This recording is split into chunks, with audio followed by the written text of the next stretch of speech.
Actually, when you look at a professional painter applying primer to a wall, it can seem almost too easy. The roller goes up, comes down, and the wall slowly changes color. But after more than 20 years working on construction sites, I can tell you this: professional painting is not about simply moving a roller across a wall. The difference is in preparation, pressure, coverage, timing, and consistency. Today, our two painters are applying the second coat of primer to the interior walls of a house.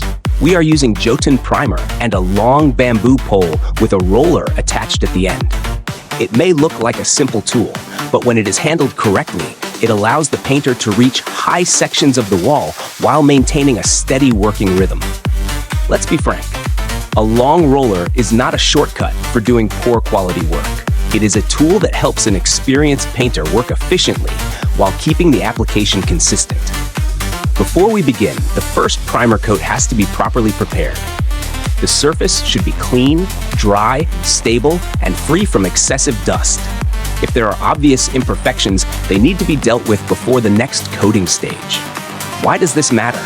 Because the second coat is not there to hide careless preparation. If the wall has loose dust, uneven filler, or poorly sanded areas, the next coating can make those problems more noticeable rather than making them disappear. I've encountered this situation before. A crew finishes the first coat, looks at the wall from 2 meters away and says, "Looks good enough." Then the final paint goes on, and suddenly every small defect seems to appear under the light. The homeowner starts asking questions, and everyone wishes they had spent a little more time checking the surface earlier. If you've been in this profession for a long time, you'll understand. Preparation is where the real quality starts. Now watch the roller technique. The painter loads the roller evenly and removes excess material before starting on the wall.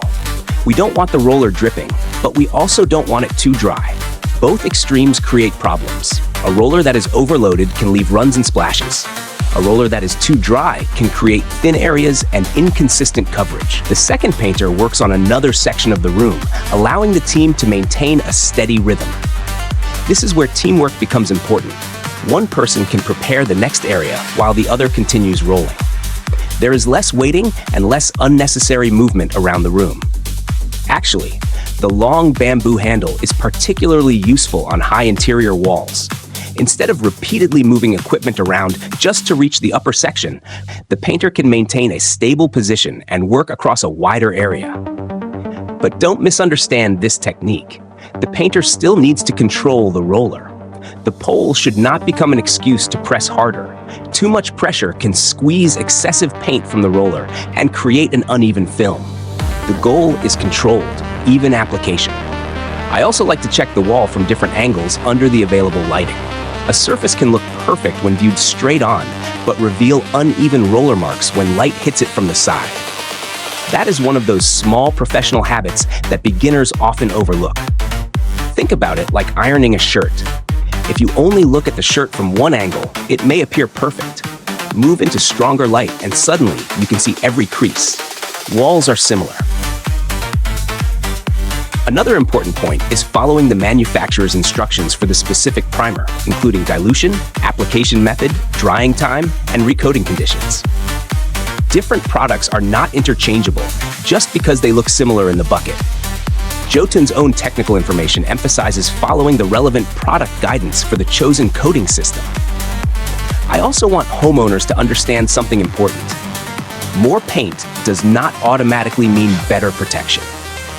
A thick, poorly controlled layer can create its own problems. Professional work is about applying the appropriate amount evenly and allowing each stage to perform its job.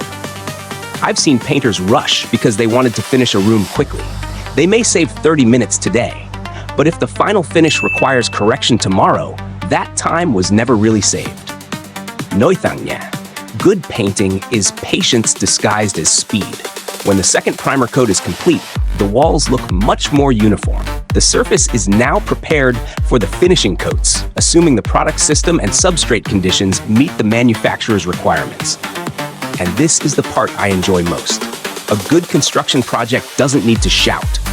You can simply look at the walls and immediately feel that the work has been done properly. So remember this: Don't judge a painting crew only by how fast the roller moves. Watch how they prepare the surface, control the material, handle the edges, maintain consistency, and inspect their work. That's where professional craftsmanship shows. If you enjoy real construction work and practical painting techniques, leave a comment and tell us. Would you rather paint with a traditional short roller or a long handle roller? And if you want to see more real job site painting projects, subscribe and follow the next stage with us.